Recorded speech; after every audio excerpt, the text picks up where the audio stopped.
Merci d'avoir choisi une croisière de vacances en Hongrie. Le fonctionnement et les manœuvres du bateau de plaisance sont faciles à apprendre. Les différents règlements de navigation ont déjà été présentés en détail dans notre vidéo précédente. Mais certaines connaissances locales sont également nécessaires pour une navigation sans souci.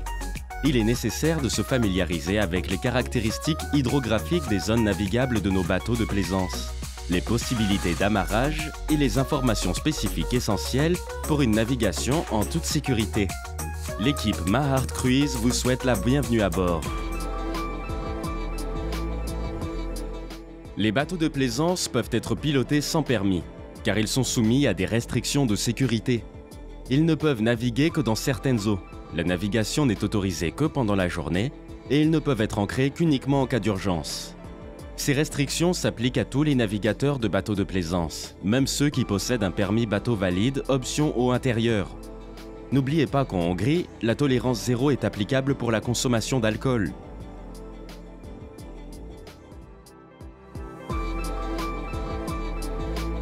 Selon la législation en vigueur, les bateaux de plaisance peuvent emprunter la section de la rivière Tisa entre les kilomètres fluviaux 404 et 592 et la section de la voie navigable entre le lac Tisa et la rivière Bodrog entre les kilomètres fluviaux 0 et 51. Notre base de Kiskor est située au kilomètre 404 de la Tisa et de là, vous pouvez naviguer vers le kilomètre 518 de la Tisa à Tisalok et ainsi rejoindre les bassins Abadi et Sarudi du lac Tisa, qui peuvent être visités par bateau de plaisance, faisant un aller-retour en une semaine. De notre base de Tokaj, vous avez la possibilité de naviguer en une semaine dans 3 directions différentes.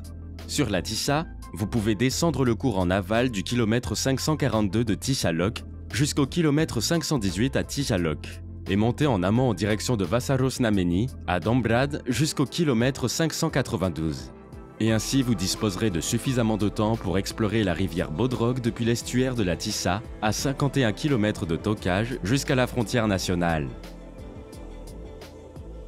Lorsque l'écluse de la centrale hydroélectrique de Tisalok est praticable, la navigation à sens unique est également autorisée entre les bases de Kiskor et de Tokaj. La rivière Tisa est une voie de navigation internationale, mais le trafic commercial est rare. Vous pouvez parfois rencontrer 1 ou 2 chalands assurant le transport de marchandises ou des grands navires de croisière, mais principalement des pêcheurs, des canoës et des kayakistes, des jet-skieurs, des petits remorqueurs d'équipements de sport circulant également sur les voies de navigation désignées pour la navigation de plaisance, sur le lac Tisa et sur la Bodrog. Le long de la côte, il y a des jetées, des canaux de pêche, des maisons flottantes et des ports. Même s'il n'y a pas de limitation officielle de vitesse de navigation, vous devez toutefois les éviter avec prudence et réduire la vitesse de votre bateau tout en assurant votre maniabilité, afin de ne pas causer de remous dangereux mettant en danger autrui.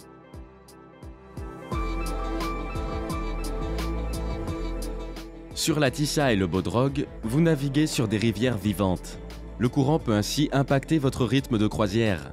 À des niveaux normaux de cours d'eau, le courant est très faible, de même que l'effet d'endiguement de la centrale hydroélectrique de la Tisa s'applique également. La vitesse moyenne du courant de la Tisa est entre 1 et 5 km/h et de la Bodrog entre 1 et 1,5 km/h, suivant une direction d'écoulement nord-sud. Vous devez toujours planifier votre voyage et le temps de trajet, en tenant compte du fait que vous naviguerez en amont ou en aval. Ainsi, lorsque vous remontez en amont de la rivière, vous avancerez plus ou moins entre 8 à 10 km/h. Lorsque vous redescendez la rivière, vous profitez du courant et vous naviguerez donc à environ 13 km/h. Des débris tels que les troncs d'arbres ou autres objets flottent sur la rivière de manière relativement proche les uns par rapport aux autres. Vous devez prêter une attention particulière à l'écoulement des débris devant votre bateau et éviter de naviguer dans l'axe du chenal. Cela vous permet de réduire considérablement le risque de collision avec les débris flottants. Si vous êtes tout de même obligé de traverser les débris, mettez la manette de l'inverseur au point mort pour éviter que l'hélice ne se coince ou se heurte à quelque chose. Il peut également y avoir des arbres traînant au bord de la rivière, des troncs incrustés qui ne sont pas trop visibles sur la surface de l'eau et qui peuvent endommager votre bateau. En général, prenez toujours votre droite, mais à mi-chemin entre le milieu du lit et la rive. Sauf à Tokaj sur la Haute Tisa ou dans les virages de la rivière, vous devez toujours naviguer à l'extérieur du virage. en évitant les débris flottants à l'intérieur du virage. Dans une courbe de chenal, l'écoulement dans le virage extérieur est plus fort et la profondeur de l'eau est plus élevée. Le virage intérieur est plus lent et peut créer un étiage. Bien qu'il y ait une profondeur d'eau de 20 mètres dans la Tissa, si vous ne faites pas assez attention, le bateau peut échouer sur les dépôts des bancs de sable se formant à l'intérieur des méandres. Si le bateau de plaisance échoue, le bateau ne doit pas être abandonné. Au niveau des étiages, dans la direction de l'écoulement, la rivière peut soudainement s'approfondir et avoir un courant fort. Avertissez immédiatement votre base de départ, contactez notre centre d'appel et demandez de l'aide. Pendant la navigation, l'une des rives peut être risquée en raison des bancs de sable et l'autre rive en raison des blocs rocheux implantés pour la protection côtière. Il y a aussi des barrages artificiels immergés en pierre et des blocs de pierre dans les rivières qui détournent l'eau et rétrécissent le lit de la rivière. Ceux-ci sont indiqués sur la carte et les différentes applications de navigation, les panneaux de signalisation et les bouées. Assurez-vous de les éviter. Les rives du chenal sont balisées en aval, dans le sens du courant, par des bouées rouges à droite et des bouées vertes à gauche. Celles-ci indiquent le chemin à suivre.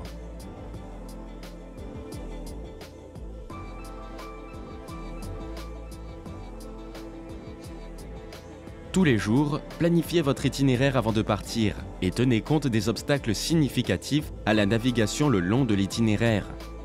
Il est interdit de se baigner dans les cours d'eau à moins de 100 mètres des flotteurs, bouées, ponts, ferries et ports, à moins de 300 mètres des barrages, sauf dans les zones de baignade désignées, dans les eaux transfrontières et dans les zones urbaines où cela est indiqué par un panneau d'interdiction. Néanmoins, dans les lieux de baignade désignés, et là où ce n'est pas interdit, vous pouvez aussi bien vous baigner à partir du bateau que du bord de la rivière. Comme alternative, nous vous recommandons les plages aménagées et les stations thermales de la région.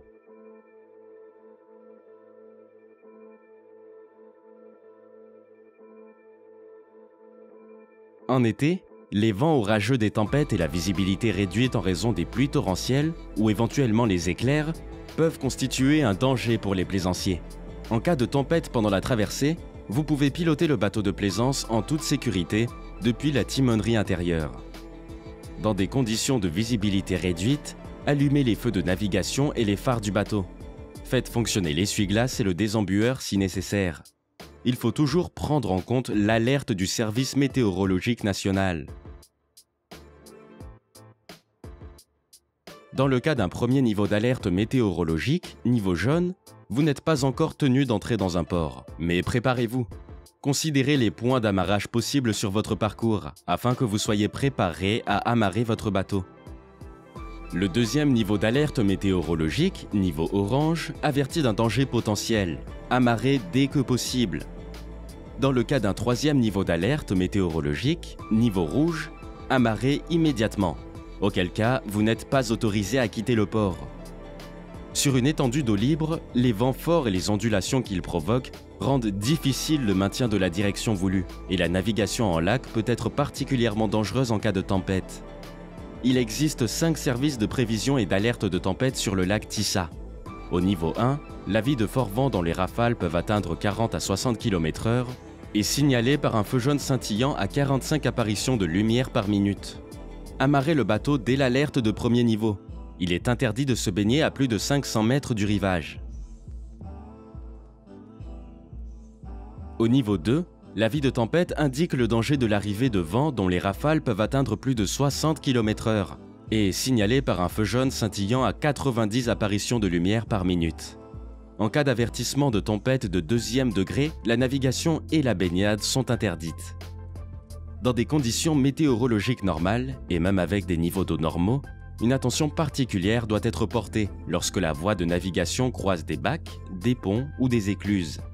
Les panneaux et signaux prescrits dans le règlement sur la navigation intérieure avertissent de leur proximité.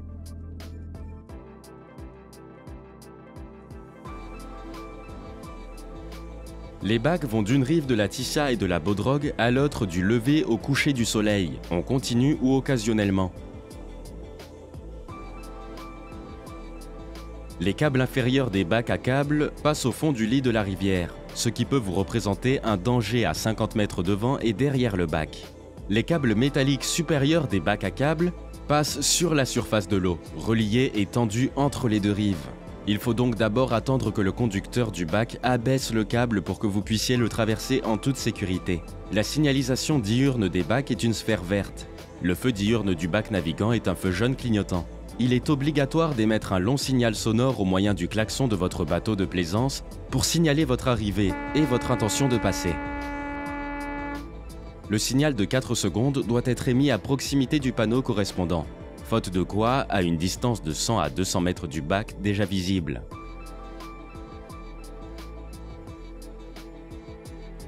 Si le bac ne s'arrête pas après 1 ou 2 tours, il est conseillé de répéter le signal sonore. Ils peuvent tarder en raison du nombre de véhicules accumulés en attente, mais il est également possible que le personnel n'ait pas entendu votre signal en raison du bruit de fonctionnement. Vous avez l'obligation d'attendre que le bac arrive sur l'autre rive, que ce soit un bac à câble supérieur ou inférieur ou un bac avec navigation libre, et que le drapeau blanc soit déployé à bord pour indiquer l'autorisation de passage. Le drapeau blanc agité par l'équipage signifie la rencontre d'un problème technique et le passage est alors interdit.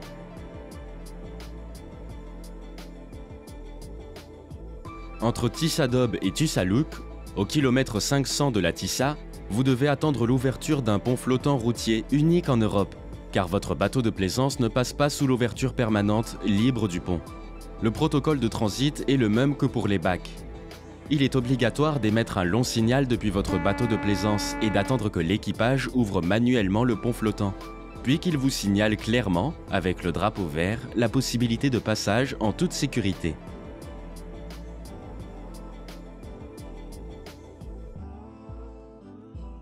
Lorsque l'écluse de la centrale hydroélectrique de Tishalok est praticable, la route est également ouverte à la navigation entre Kishkor et Tokaj. L'écluse de la centrale hydroélectrique de Tishalok est située au kilomètre 518 de la rivière Tissa, la seule écluse de la zone de navigation des bateaux de plaisance, qui nécessite la connaissance du passage de l'écluse.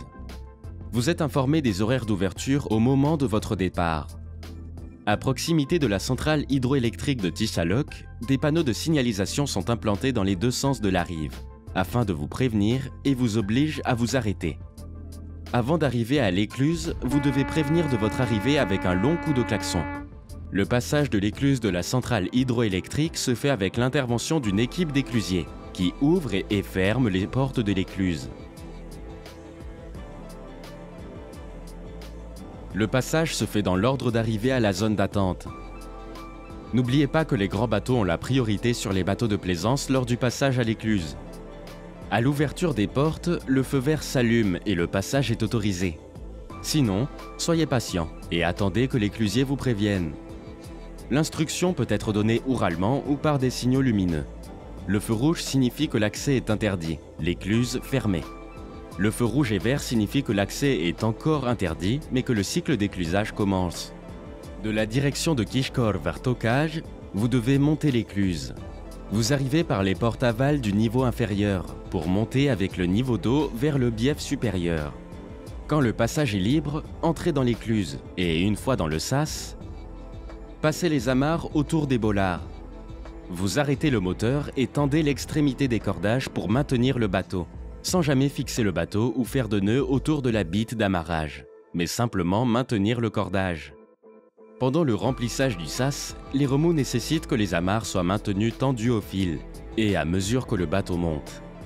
Une fois l'accès autorisé, vous sortez de l'écluse. De la direction de Tokaj vers Kishkor, vous devez descendre l'écluse. Vous arrivez par les portes amont du niveau supérieur pour descendre avec le niveau d'eau vers le bief inférieur.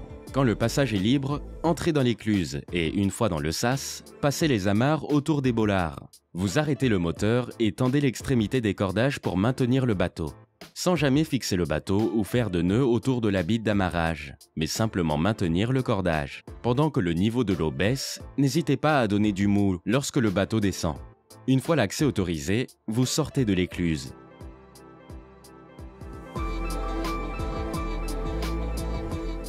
Le lac Tissa est un réservoir artificiel où les arbres abattus d'anciennes forêts et vergers ont été inondés d'eau, ce qui malheureusement empêche encore la libre navigation et rend certains bassins du lac Tissa moins accessibles.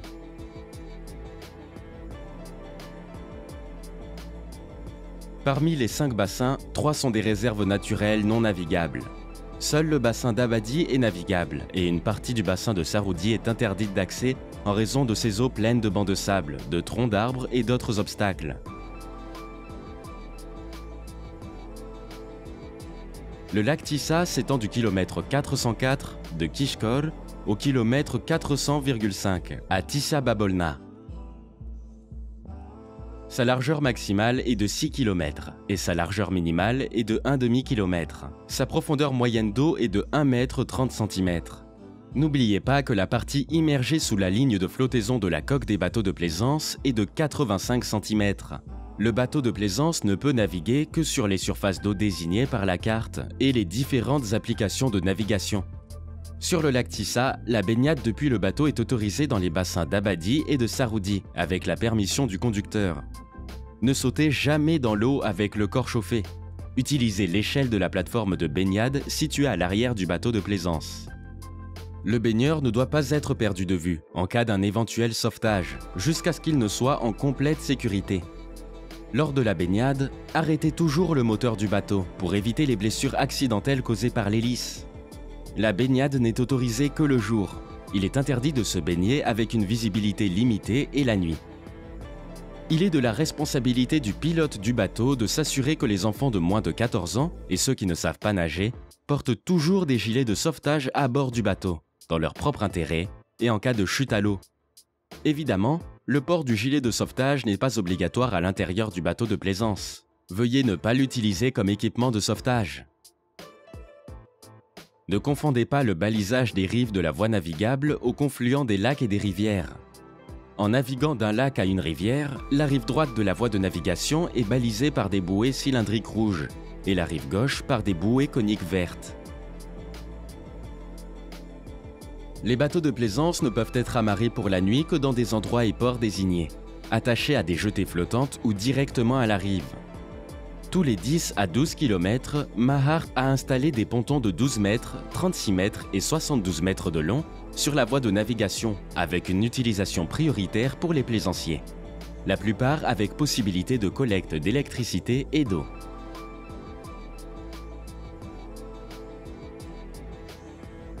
Ces jetées peuvent être utilisées par autrui jusqu'à l'arrivée d'un bateau de plaisance. Amarrez toujours votre bateau de façon à laisser une place à côté de vous pour les nouveaux venus. Il existe des ports privés qui accueillent des bateaux de plaisance. Certaines municipalités, friteurs de poissons, tavernes de pêcheurs et caves à vin proposant des dégustations de vin ont également mis en place des possibilités de stationnement. L'amarrage est toujours la responsabilité du conducteur du bateau.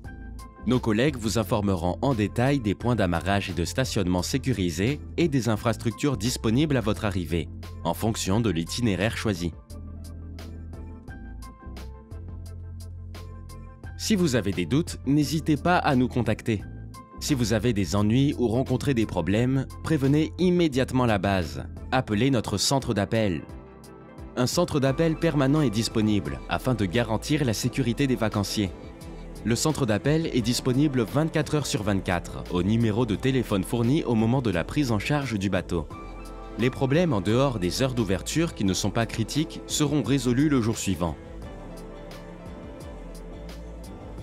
La position des bateaux de plaisance est surveillée par GPS. Les unités de secours et la police de la navigation voient la position et le déplacement des bateaux de plaisance. En cas de danger pour la sécurité et l'intégrité physique du bateau et de ses voyageurs, ou dans d'autres cas nécessitant un sauvetage, veuillez appeler tout d'abord le 112.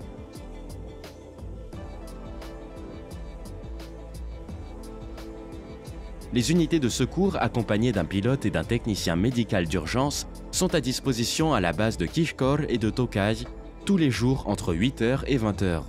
En cas de danger ou de problème imminent, une assistance sera apportée au bateau dans les 30 minutes qui suivent. Merci pour votre attention. Nous espérons qu'avec nos conseils et avertissements, votre croisière sera paisible et inoubliable. Vous pouvez compter sur nous à tout moment. Nous vous souhaitons une excellente croisière.